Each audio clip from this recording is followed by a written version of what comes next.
Happy Tuesday, everybody, and welcome to today's In the Funnel webinar. And I'm going to be honest, today is an absolute red letter day for us because today we're interviewing Andy Paul. And I'm going to explain a little bit about Andy's background in a minute here.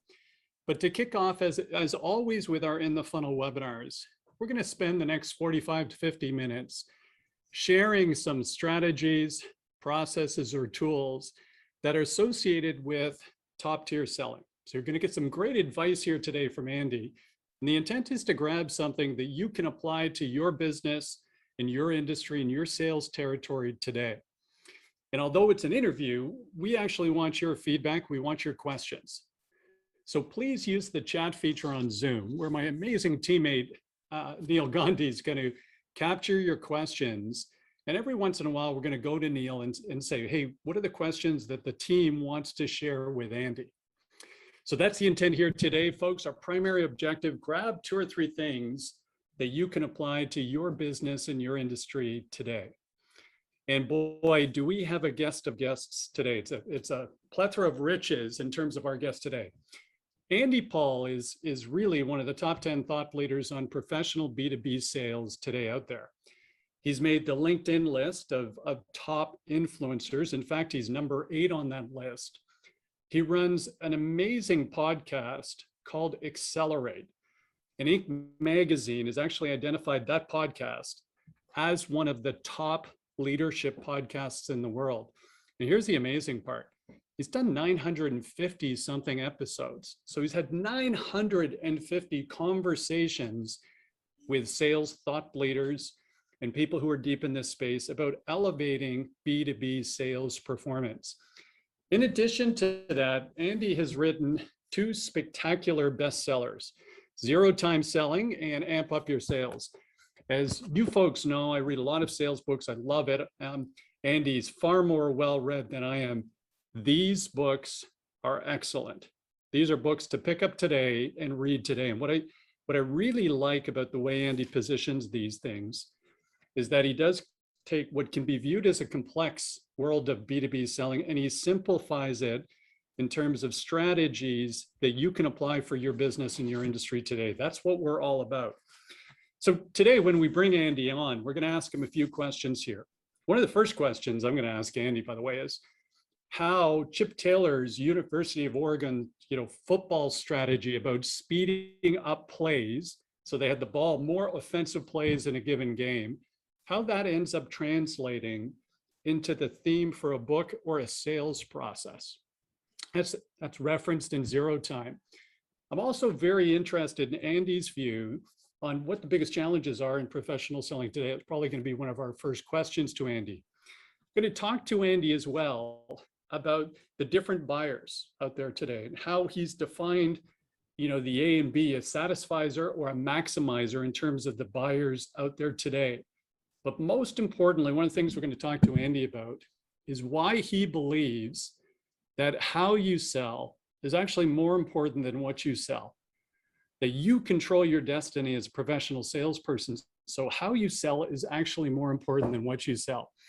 And when you look at Andy's credentials, by the way, which are just incredible, one of the things I love is the story that back in the day, when Andy left Wisconsin, went to university, got his first job outside of university with Burroughs, and went to his sales training. Imagine this, his first job.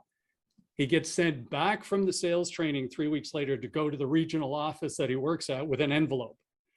He gives the envelope to his boss as he was told, and his boss opens the envelope. Opens the envelope and says, "They told me I should fire you." Can you imagine that happening to anybody? Imagine the impact of your first job getting fired 2 weeks in. Now, people have been wrong. I make a lot of mistakes, but here's the sales trainer who actually picked somebody, said he's never going to make it in sales. He's too analytical. And here we are now where he's one of the top 10 thought leaders globally. So Andy, if you're out there, please turn on your camera, come and join us. Welcome to the show. Mark, thank you very much for that very kind introduction. So first of all, Andy, I got to say, happy birthday. Oh, thank you. Thank you. Yes. Yeah, so I made it one more year. I can't believe you're actually spending your birthday with us. So what kind of special treats do you end up giving yourself on your birthday? Like, is this a few craft beers and you watch a Liverpool game? Actually, I have meetings until 9:30 tonight. That's not much of a birthday, Andy. Yeah, I wasn't planning on being on the East Coast on my birthday, but it sort of turned out that way. So actually, a meeting that was supposed to start at 5 p.m. on the West Coast, but I'm out here, so it's going to start at 8:30. But yeah, we went out to dinner last night, my wife and I, and sat outside at a restaurant, which was great here in Manhattan, down in the Village, and had a great time. Got it. And you split your time between Manhattan and San Diego. And how are things in Manhattan these days? Opening up a little bit, things getting a little bit more back to normal? Yeah, actually, this trip is the first time I've been back in 15 months. So, oh, wow. Yeah. So even though my wife's work is out here, yeah, we hadn't been coming back. She'd come back a couple times, but yeah, it's seems like it's coming back to speed. I mean, one thing I noticed, like the first day as I was walking around, is just how many of my favorite little hangouts are gone. No. Yeah, my favorite poke restaurant, my favorite little French pastry place, my favorite sandwich place. One other place just closed. So unfortunately, this thing hit hard and there are a bunch of casualties. But yeah, it feels like there's a fair amount of life in the city. Well, that, good to see things moving in the right direction. It's interesting. We've just, on our end, we're getting the first requests now that say, hey, we want you to come and do some sales training for our organization, but you have to be here in person. Yeah, it's starting to happen. Yeah. Up to now, we've been doing everything through virtual. We've been training everybody virtually for the last 18 months, which was a change for us. And now the next grouping are coming in and saying, hey, no, we're back to normal and this is face-to-face and we expect you to be in a room. So nice to see some of that taking place. Well, actually, I believe this whole return to face-to-face is going to happen more quickly than people think. Do you? Yeah. I just think that there's a pent-up demand. I mean, I certainly wanted to, even though I love San Diego, but yeah, I'm accustomed to being here in New York and I really missed it. And it just felt great to be back. And yeah, I've got meetings lined up here with people face-to-face. So great. Yeah, I think there's enough happening, enough being written about sort of what could happen if we, start going back face to face. That I think people want to, right? I mean, people want to work with colleagues and so on. I think they do. Well, you know what? I absolutely think they do. I think we're social creatures. And yes. I think, we've missed a whole bunch of things over the last 18 months. We just, we're in a slightly different situation here. I'm based in Toronto in Canada. We're a little slower out of the gate, Andy, because we were a little slower to get vaccine. Right. But we've been pretty good about in terms of taking the vaccine. So things are opening up. And now that we can enjoy guests over again in the backyard and these types of things, changes your world. But there was a lot less of that over the last 6 months, prior. So it's been a while since we entertained. Well, and I just think that work-wise, there's even things this week, I think is New York Times, Wall Street Journal, I can't remember which one, article about what's going to happen in the hybrid workplace. And while certainly having that flexibility, I would love it if I weren't working for myself, but working for an organization that forced you to come in or wanted you to come in. I think hybrid would be great, but they're already talking about this sort of stratification of employees in the workforce by people who come in versus those who don't, and the disadvantages of not going into the office. I mean, you can try to legislate against the bias against people who don't come in, but human nature says the people that are here every day, the ones I talk to every day, do they have an advantage?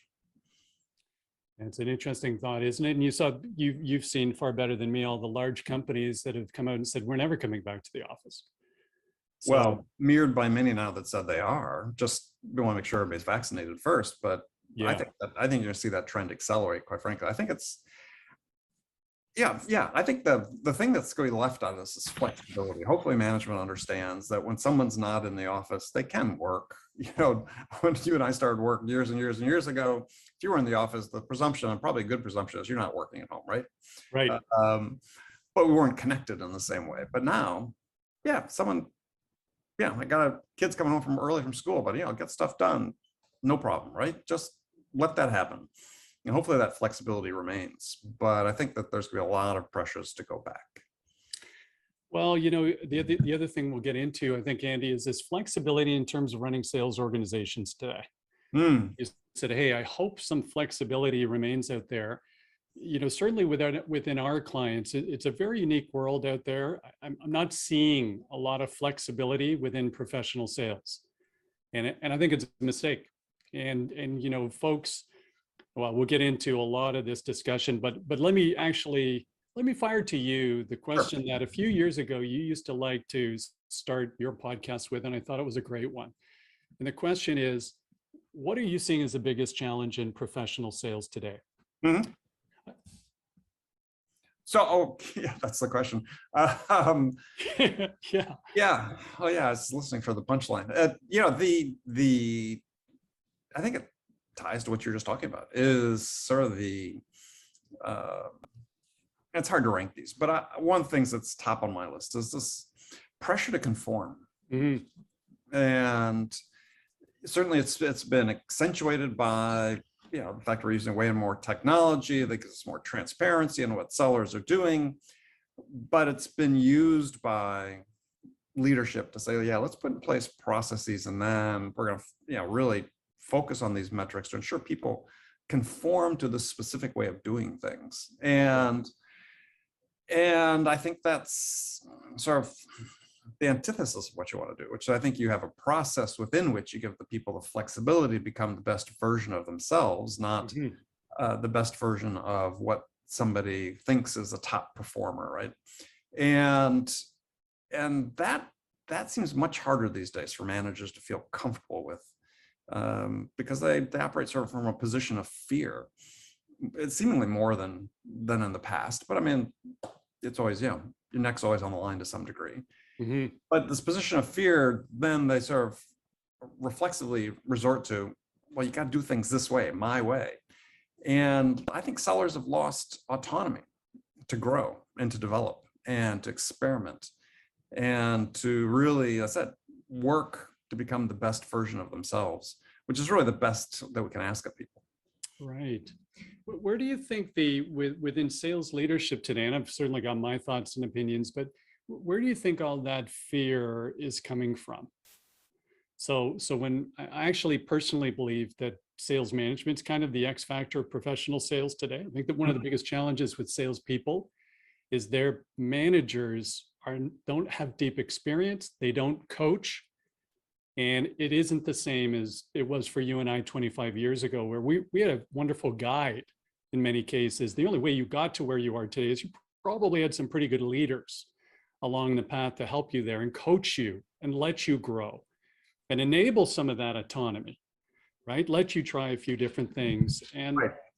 I think sales management is a topic we'll get to in a few minutes here, but why are they facing so much fear?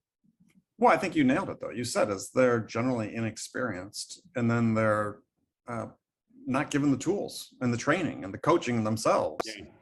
And so it's like everything. We promote the people, we expect them to be able to do this job for which they're not equipped or enabled. Yeah. And then we expect them to do it well quickly, just like we do with salespeople. And it's so what do you know, human nature says, what are they gonna do? Well, they're gonna resort to grasping at the things that give them a sense of control over what's happening. And that becomes these activity metrics and so on.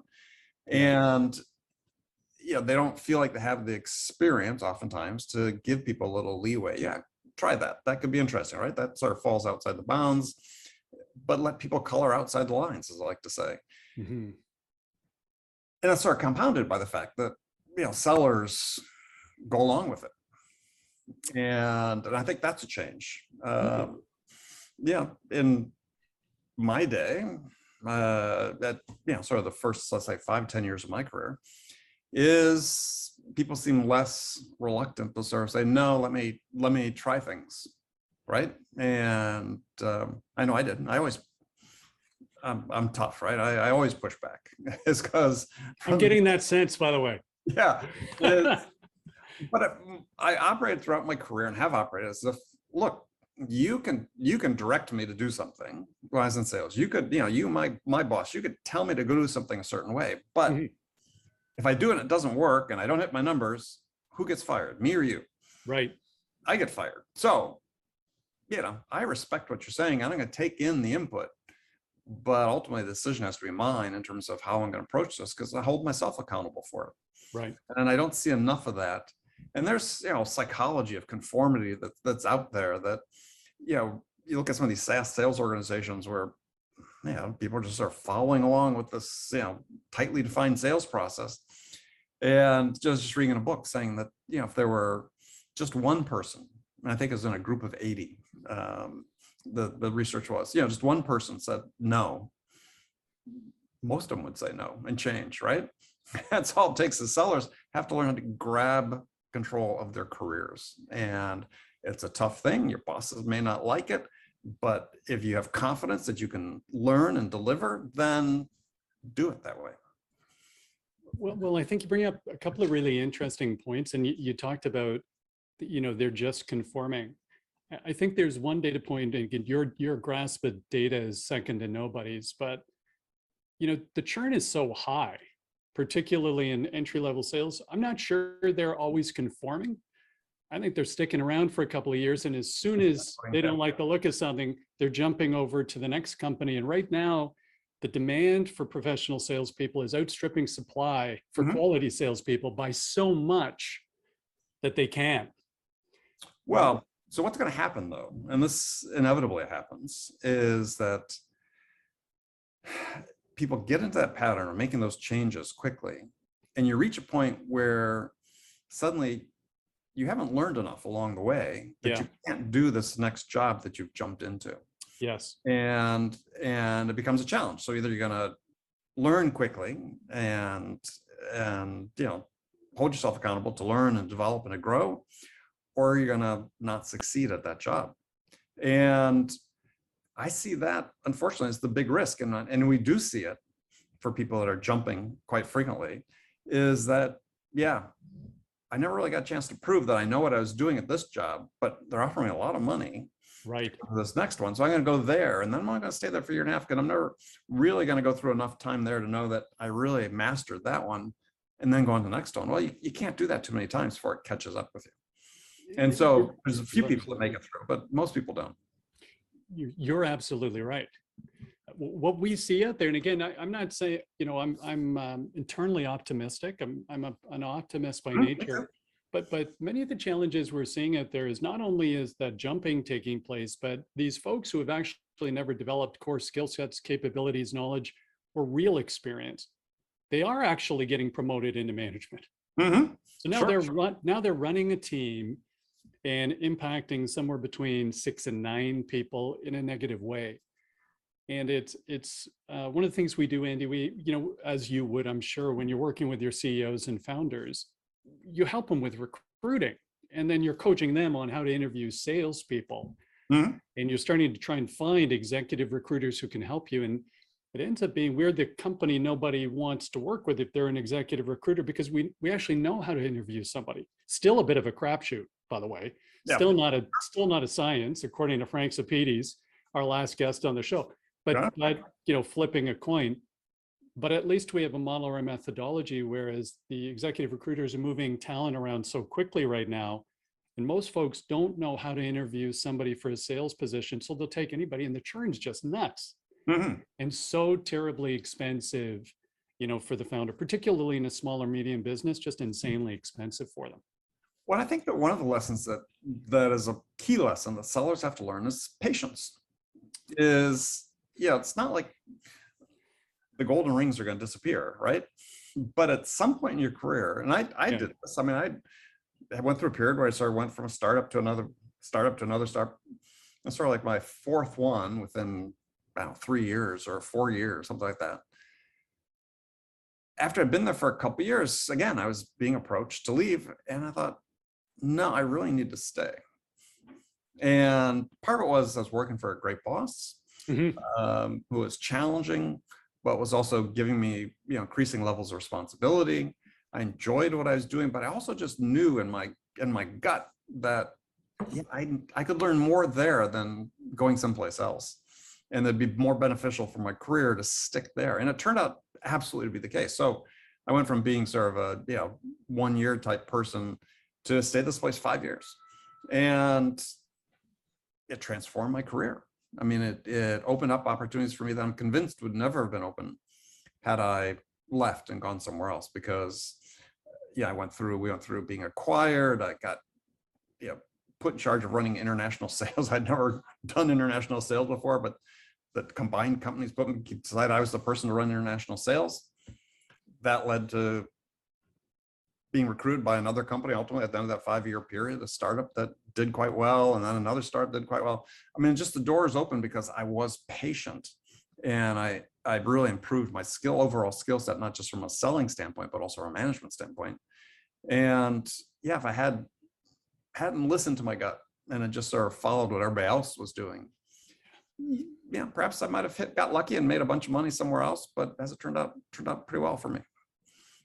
It's interesting. And certainly I'm not perfect at all, but that idea of finding folks who are senior in a professional environment, even in professional selling, but when you kind of cut to the chase to try and understand their core capabilities, they're a little light. There are those opportunities to progress financially without grabbing the learning. And one of the things we try and coach, first of all, we're learners, we're lifelong learners and have this growth orientation, and we like it. Right. So it's we love when we're challenged and learn and all those kinds of things. It's not always comfortable, but I always coach, folks watching this webinar series to say the most important thing in the current job is, what are you learning? Money always ends up coming your way. If you're pretty good at what you do, it'll come your way. Are you getting challenged and learning? And is the organization enabling that? Or are you in a position where the organization is just pulling the learning from you because they actually don't have skill sets and capabilities? So they've just, there's a time for that, but you got to make sure you you continue to develop your craft in professional sales. It's not a one and done type of thing. Right. And continuing, just like, and I know you love the references, professional athletes, so do I. The difference is the type of professional athlete. So of course we always use the hockey references. I know you like Liverpool and football. I do. Yep. The reason I don't like that sport is my dad was British, but we were raised on Aston Villa. So it's been a long haul. Let's be honest. I'd rather They're back in Premier League, so that's good. Yeah, kind of an interesting story to get there. So let's circle. I was gonna say, just to finish up on the point you're talking is, the learning is so critical. And I think, I wrote about this just last week or week before on LinkedIn, is that sort of criteria I use for looking for new jobs was, what I was going to learn from the person that I was going to work with, or the people I was going to work with. And so I found myself very fortunate to get in situations where worked with a number of exceedingly smart people. That was very challenging. And as so my bottom line was, I wanted to go gravitate to places where the challenge scared me, right? And because if I was too comfortable, then I wasn't going to learn. But where I thought not just the opportunity itself was challenging, a little bit frightening, but also the people I was going to work with were so scary smart that I was going to have to really run hard to keep up. And it turned out to work beautifully. And once you work in those environments, it's so hard to work in other environments where people collectively, aren't you exercising the same sort of intellectual horsepower, right? About the work and the job and the creativity and what can we do to make things happen? Boy, does it ever become black and white too. I was privileged to be in that kind of environment for a number of years, doing some really challenging things, huge deals. And the folks I reported to, they weren't easy, by the way. They weren't warm and cuddly. It was a bit of, multipliers in Liz Wiseman, where they're saying, hey, the best multipliers, they're not your best friend. No. But they're going to make sure that you evolve, and they did. And then when I was put in an environment where that wasn't the case, it happened to be, a really good financial opportunity. 90 days later, I just walked away. And it was interesting. I was just so unhappy or disappointed and just thought, I do not see any future here. And frankly, it was one of the joys. It turned out to be one of the best things in my life and my wife's life, because it started this. Yeah. It was kind of the impetus for what we do now. So Andy, switching around a little bit. So, and you've been at this you have such access to so many thought leaders in the space. Let's come around to this topic, if we could, of sales management, because you said Mhm. what was really important to you and certainly to me was reporting to great bosses. Mhm. And I've heard you mention before, you've been on panels at conferences where thought leaders in technology say they're doing away with the one-on-one, and Yeah. you're biting your tongue to say, excuse me. I've heard your fantastic podcast with people like Brian Souza, who's Mhm. built an entire business on just properly managing someone. This is Right. not a new idea. This is just, maybe we'll actually actively manage somebody instead of just count what they do.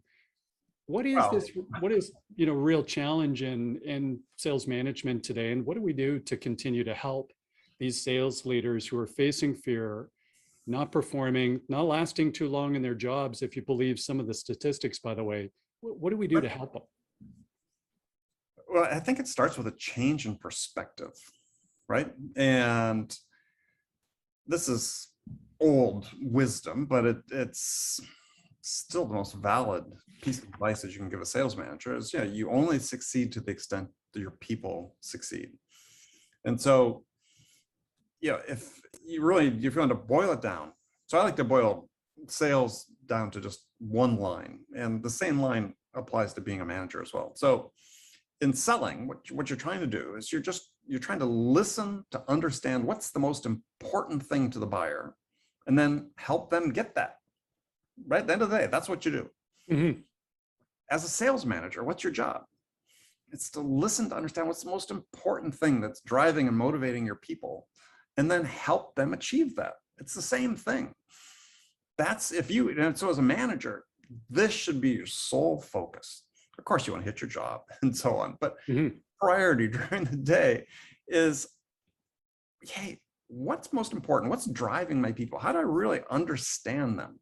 As a manager, if you do nothing else but read and reread and commit to memory and implement the teachings from the book, The Coaching Habit by Michael Bungay Stanier, you'll be so far ahead of the game, because that teaches you how to coach in a way that develops the skills of your people. And when we say skills, it's not like coaching to develop presentation skills. It's ultimately, at the end of the day, as a seller, you are a problem solver, right? Mhm. You're going in to understand what's this most important thing to a buyer, both from a problem and an outcome standpoint. You got to solve that problem for them, right? With them. You're going to work with your buyer to help them solve, identify, define, solve a problem. Yeah. And you're doing the same thing with your employees. I told Michael, when he's been on the show several times, I said, you didn't realize you wrote a great sales book, because that whole methodology that he implements, the 7 questions going through, and the way you coach an individual, is how you interact with a buyer as well. And it just starts and ends with the people. And if you're not focused on that, if you think that you can drive people to, it's all about the numbers and the metrics, and certainly sales is a number game to a certain degree. There's always going to be reduced to numbers, but it's a human business, both in the sellers to the buyers and you to your sellers. And the way you interact with them is going to be very similar. Yeah. Well, I love The Coaching Habit, by the way. And for those listening who haven't read it, first of all, it's a weekend read, but it's amazing to me. Yeah. He's a little bit to me of that. I know Albert Einstein didn't say it, but we give him credit for, if you can't explain something simply, you don't understand it well enough. Always a credit to Einstein. It was actually a physicist who actually came up with that quote, but that book is so clearly written. Yep. And I'm in the middle of my first book, and it's not clearly written. And we're going to have to keep going back and back and back. And it sets the bar so incredibly high, it's intimidating. But I've used it as the bar for my book, for sure. I mean, actually, I'm working with the same publishing company that Michael worked with on that book.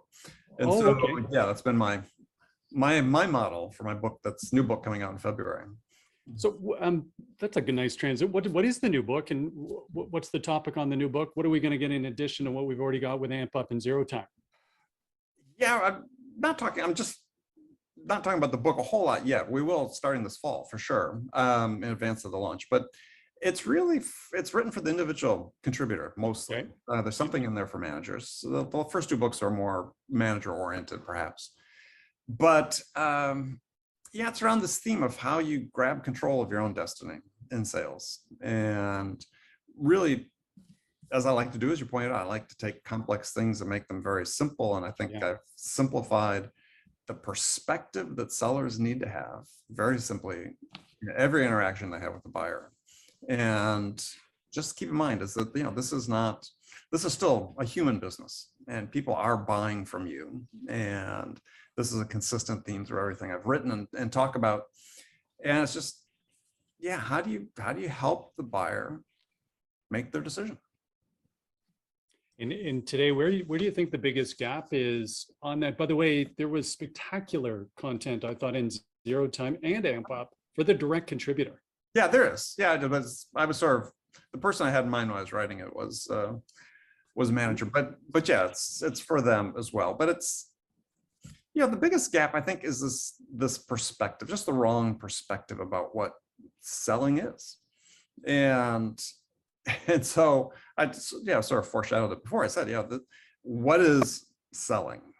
And I said, if you just keep in mind that your only job is to listen, to understand what's the most important thing to the buyer. If you do that, there's always one thing that's most important. Yeah. And I've given lots of examples on my show and talked to people in the past about even on very large deals. My experience is always, and I'm talking, worth tens of millions of dollars, is that there's always one thing that's more important than all the others. And there's always one person that's more important than all the others, one stakeholder. And if you can identify what that is and who they are, you're way ahead of the game. And this is what your focus has to be as a seller. It's just, and so with the book, one of the things we're trying to do is really draw a line in the sand and say, in the past, maybe you got away with some of these traditionally salesy behaviors that were just the buyers are cringeworthy, the buyers had to suffer through. Right. But we're drawing a line in the sand, and that time's done. And there's absolutely no reason to engage in any of that prototypically salesy behaviors from this point forward. And you're just doing yourself a disservice if you do. And so it comes up very strongly about that as well. Well, getting that messaging from such a thought leader like you with your reach, I think is so important, Andy, because today somebody gave me a stat, and this, I'm not sure there's a perfect fact, but it was Canadian University, top MBA school, said most MBA students, when they're going through the program, they either want to go into investment banking or consulting. Right. But about a third of them, and even a little bit higher, will end up in a professional sales job. And I think one of the reasons that, a lot of these MBA students don't, go through saying, I want to be in a professional sales job. Number one, there's no courses on sales in MBA programs for the most part. Right. Number two, so they think it's a trade, not a profession. But number two, I think there are these 35-year-old stereotypes, of course, of professional selling, Gil from The Simpsons, all these types of things, where people think they're going to have to do a whole bunch of things that is just not in their nature. Like, oh, you've got to close them. Yeah, no, I agree. We get that question so often, what's my what's my best closing technique? Best closing technique is actually do a better discovery and listen with better questions. Exactly. It's like, as I tell people, so let me ask you a question. And this is, not to you, Mark, but to the audience in general, but it's like, assuming you're not in insurance sales and you're not selling cars, B2B, how often have you been in the room when the customer made their decision? Right. Almost never. I mean, I've been in the room when mentally I can see the switch being flipped. It's like, oh yeah, I've got this, but I wasn't, there wasn't the order. I wasn't done. Yeah, we indulge in all these wrong ideas of what selling is that continue to persist. Right. And they're of no value to the buyers at all. And so we can go through any sales methodology that's being taught, and you can say, okay, well, how does this help the buyer define their problem? How does it help the buyer decide how they want to solve their problem? How does it help the buyer choose who they want to solve their problem with? Right. And they don't. And so it's long overdue. And we've got this, to your point about the MBAs, they've got minds or these stereotypical ideas of sellers that they see in popular culture and, movies and TV shows and so on. And yet we're still teaching people that, right? I mean, yeah, perfect example is Jonah Berger in his book, The Catalyst. And he's a professor at Wharton. I had him on the show a little over a year ago. And it's a book about helping people change their minds. And I like the book. I mean, with certain things we didn't agree on, but he cites research that shows that humans universally react negatively to attempts to persuade them. And yet he calls it persuasion reactance. I call it persuasion resistance, but whatever is the fact is we spend billions of dollars every year training sellers in the one behavior that everybody universally hates. How does that make sense? And so it's like, we don't need to do that. I mean, we can influence the choices our buyers make without having to resort to heavy-handed persuasion. Yet, this is how we teach sellers. This is certainly, it's how some people teach sellers. Where I think the huge opportunity is, Andy, I think the huge opportunity is if people really understood what it took to do large deals. You don't force somebody into a large deal. You don't close somebody for $100 million transaction because you had the right turn of phrase, on a phone call, and you handled their objection. Oh, it's just not how it's good. You don't do it. Now, Right. There is some objection, there is natural resistance at the start of a sales cycle where an SDR can get through and so forth. But I think if people actually knew what's really involved, where you've got to be intellectually curious, you solve problems for a client, you work on very interesting problems, I think there'd be a whole different makeup of people who want to get into professional sales. I agree. Instead of those folks who get into professional sales because it seems to be the most professional role they can get with no formal specific, certification or training. And by the way, I think the other challenge we've got right now is because of the churn and the way large technology companies are handling some recruiting because of their challenges, it's just terrible the way they'll hire 30 people, put them through a process and keep 12. Yeah. I'm actually worried about the other 18, not just from a sales perspective, but what did we do to a young person? Oh, I agree. Their first job and they lost it. As you said, when you went through your Burroughs experience, that, when the guy read the letter saying, fire this guy, I can't imagine the trauma of hearing that, by the way. But I survived. No, the trauma was, oh shit, I have to tell my parents. Exactly. Can you imagine the embarrassment? Yeah. Well, fortunately, he was good humored about it. Yeah, I think that again, a lot of it comes down to we just have to change perspectives, right? So in my career, when I was growing teams and tech startups, is often brought people in from engineering. We're selling complex technical products. I brought people in from engineering to become salespeople. And to a person, the first reaction was, well, I can't do that. I said, why? I says, well, I can't persuade somebody to buy something they don't want. I said, well, that's not what sales is about. Sales are just problem solvers. Isn't that what you do as an engineer? Solve problems? Oh yeah, that's exactly what I do. Oh, great. Well, come to sales. This is what we do. Sharp end of the stick. Sharp end of the stick. So, we're talking about kids at MBA and level and top grads that, they've got the choice of consulting and sure they can go burn themselves out, make a fair amount of money, make more money perhaps quicker than they could in sales. But after spending 24 months not sleeping on an airplane, some of the magic goes away of that. Same with investment banking is, problem solvers, professional problem solvers. This is what we do. And this perspective becomes so important because, and again, this is sort of the disservice you talked before, you lose deals in discovery. Here's a perfect example of that. Is, we have our playbooks, we have scripted lists of questions, we send sellers out to gather this information. They come back and they've got the information, but they don't understand it. Right. And so in my mind, I like to call, we've got this huge gap between knowing and understanding. We know a bunch of stuff. We don't understand it. We don't understand the context. We don't understand how it applies to the buyers. We don't understand what's the most important thing to them. because we just ask the questions we're supposed to ask, and we don't keep digging and digging and digging and being curious. It's a change of perspective, right? If the perspective is, look, you're trying to find out what's the most important thing to the buyer, and don't you come back till you know that. If a boss said that to somebody, you can guarantee you coach them to do that. They'd be asking better questions. They'd be asking more follow-up questions, being relentless and persistent with it. Because yeah, I've never had the experience of a buyer saying, oh, enough questions, right? Right. Like, as long as you're sincere and you're trying to learn, and they know you're there to try to help them, right? Because you haven't said, oh, well, let's get this done in 2 weeks so I get you in by the end of the month. But as long as you're being clear about your motives, they'll give you the time, because they're benefiting from, they're learning from your questions. Yeah, I absolutely agree with that, Andy, as long as you've got trust and credibility. And Yes. so it might be an amp up.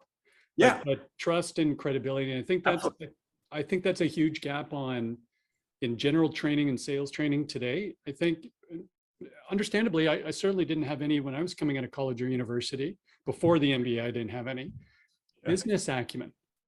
So just understanding how businesses work, and the different disciplines, and maybe having some knowledge of core financial models at a very high level. We try and help folks with, we call it just a mini MBA module. Let's just go through some of the basics, and so people get comfortable, because most businesses, the way you size them up, they're remarkably similar. Sell a product and service to a certain market. They have a value proposition of how they can compete and win. They have a distribution model, profit, expense, EBITDA, right? Revenue growth, good. EBITDA growth, fantastic. So you can help them with some of those things, so they have a little bit more confidence to earn that trust and credibility.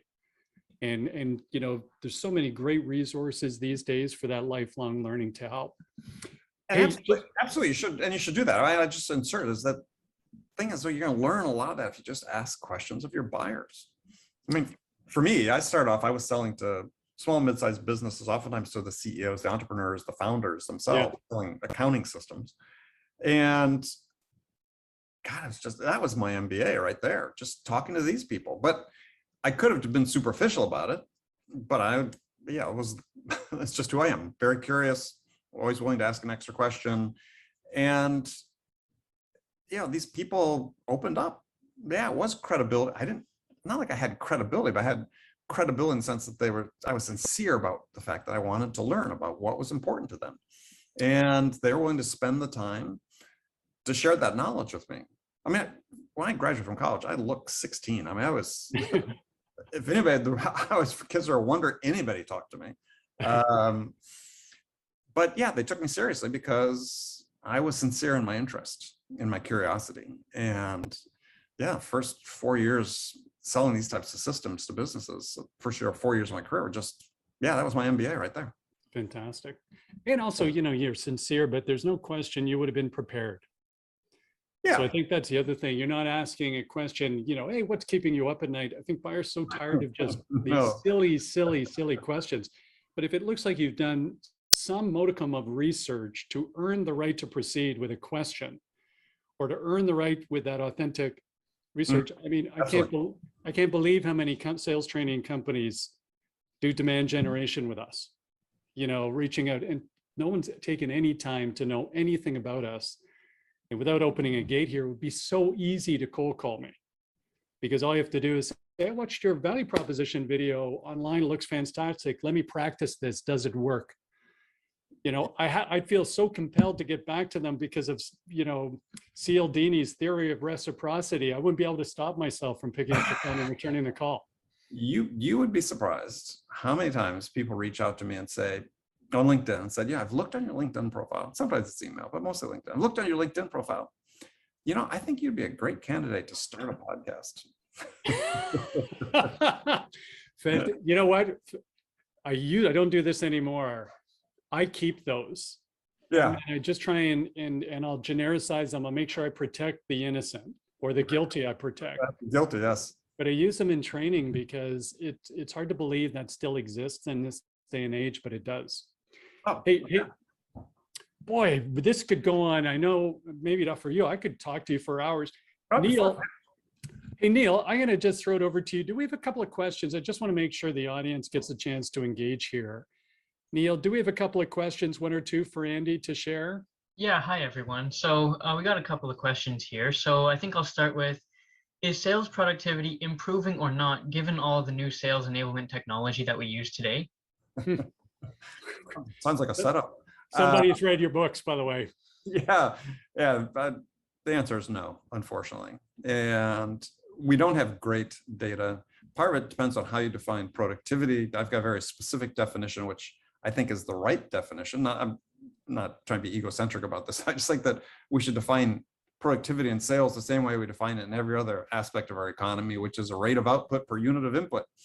And so in terms of dollars generated per hour of actual selling time, there's no data to suggest that sales productivity has improved over the last 10, 20, 30, 40 years.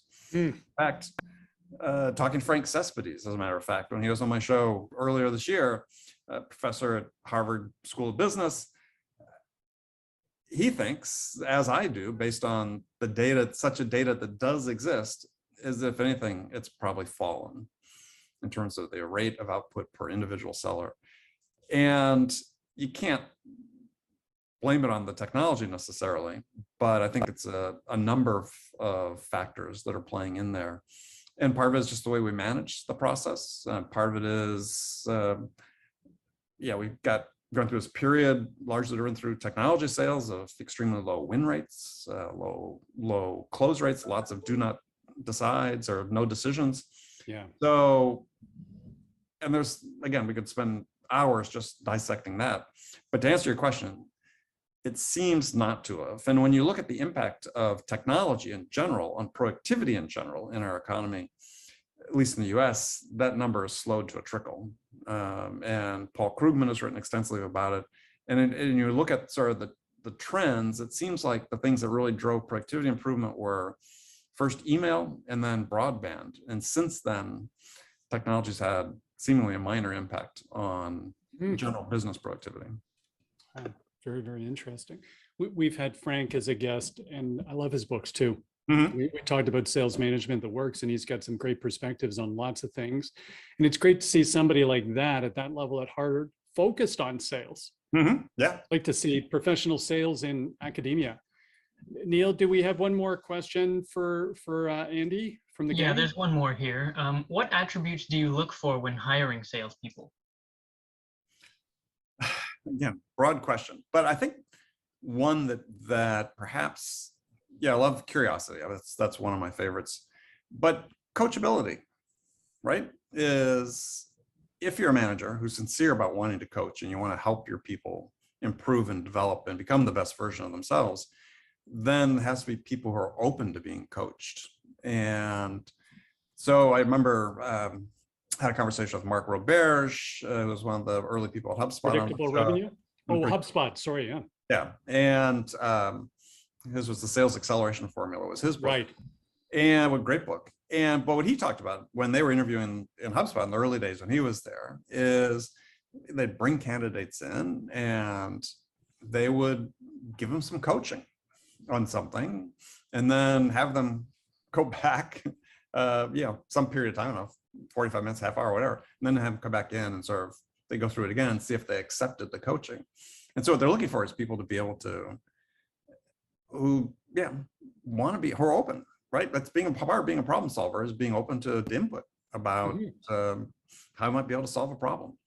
And so I think coachability is at the top of the list, along with curiosity, I think is really important. And just the ability to connect with people as a human being, really important. I mean, we're still in a human business.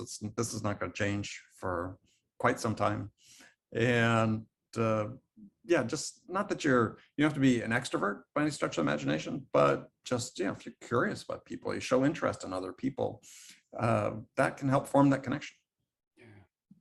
We always like, Andy, a question in interviews, which is, what's the next thing you need to learn? And trying going down the Carol Dweck path of growth orientation or fixed mindset, just see where somebody's at. Yep. And see how they respond to that question.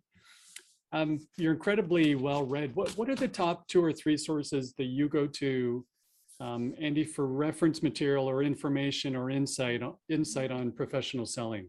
what are your sources of data and information that you like?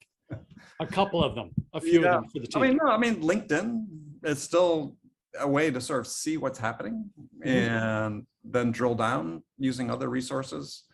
Yeah, Harvard Business Review writes pretty well about sales. They've got a fair amount of research, so I'm a subscriber to that. I read the articles, but not just sales, but everything that could affect sales. And then for me, it's really my podcast, because I talk to so many people that have written books, not just about selling. I mean, and I just one correction too, Mark, is on, because I know we changed it, but the name of the podcast currently is the Sales Enablement Podcast. Oh, I'm sorry. That changed. We were acquired a couple of years ago. Yeah, but people I talk to on my show that write books about things that aren't about sales per se, but do relate to sales when you read them with a sales lens. Just had a great guest, Juliet Funt, wrote a book called A Minute to Think about how to give yourself time in the day just to really think, right? Which is, we all need this to process better, to be creative about what we're doing. So yeah, my podcast, and when people come on, they're guests and they've got books, I read their books. I'm a little unusual that way for a podcast host. I actually read their books. And so, yeah, I've had the chance to read hundreds and hundreds of really interesting books. So yeah, that's for me. I'll double down on that, gang. I may not know the title of the podcast, but I've actually listened to a lot of episodes in the podcast. I'm not up to all 953 or whatever the number is. About that, yeah. But I think now, yeah. Yeah, but just absolutely spectacular. Well, thank you. Hey, Andy, just as we round things up here. So first of all, just an enormous pleasure talking to you. Well, this is fun. I always enjoy talking with you, Mark. Yeah, really, really great to have you on the show and chat with you. And I'm sure everybody's learned just a ton. How would people learn more if they want to engage, they want to move forward? What's the best way of learning more about Andy Paul? Go to LinkedIn. So the usual preamble / real Andy Paul. And yeah, we post at least once a day, if not more. And trying to give people things to think about, right? And that's, for me, it's more than specific tactics. So we do share stuff. It's change. We need changes in perspective. And so I spend a lot of time writing about how to look at what you're doing in a way that's different, that will inform how you can become better at it. And I've always thought, first and foremost, I wrote about that in Zero Time Selling, is sales is a creative thinking person's game. And if you just want to be rote and go through the steps, probably not the right profession for you. But if you want to be creative in your daily work, which I think we all love, right? That's so enriching. Then it's a perfect profession. Oh, that's really well said. And I might ask you to share your philosophy on life. I was watching a few other podcasts that you'd been on, and you talked about Thomas Huxley. Tell me about that quote, because I think it's so incredibly appropriate for somebody in professional sales. Yeah, so Thomas Huxley was a writer, a British writer at the end of the 19th century, related to Aldous Huxley, that wrote a famous book, Brave New World. And he said that in life, you should try to learn something about everything and everything about something. And I read that years and years and years ago, and it's always sort of informed my perspective on the world. Is you want to read widely, you want to learn as much as you can, be interested in as many things as you possibly can be, because I can't recount the number of times I've been in conversations where with buyers in foreign countries, or even here in the US, where I came up with something that I read that led to an interesting conversation, maybe not even about what we're selling perhaps, but help form that connection with somebody. And so read widely and then read deeply. If you're in sales, the one thing you should know everything about is how to sell and how buyers buy. I mean, the books are out there. You don't have to agree with all of it. No, you don't have to agree with everything I write, because everybody's going to sell a little bit differently. Hopefully that message is clear. I'm not going to sell the way Mark sells. Mark's never going to sell the way I sell. That's the fallacy of some of the methodologies we learn, is you got to become the best version of yourself. And so, if there's 5 million people engaged in B2B selling in the United States, we have 5 million distinct methodologies. So invest the time to learn to create your own. Yeah, fantastic. Absolutely fantastic. Listen, Andy, on behalf of our whole team and me, thanks a million for joining. Really, really looking forward to joining for your podcast on Friday. Yep. I'm actually with you back on Friday. Yep. And enjoy your birthday. Oh, thank you. So this working to 9:30 stuff doesn't sound the best to me in terms of enjoying your birthday. They're not as, I mean, in some ways they're not as significant as they were before, but in other ways, as you get older, they become more significant. But we celebrate them more continuously year round, I think, than just on the day. Yeah. Well, listen, you take care, enjoy the rest of your day, and we'll see you again at the end of the week. And folks, right. Thanks, Mark. Thanks to everybody for joining.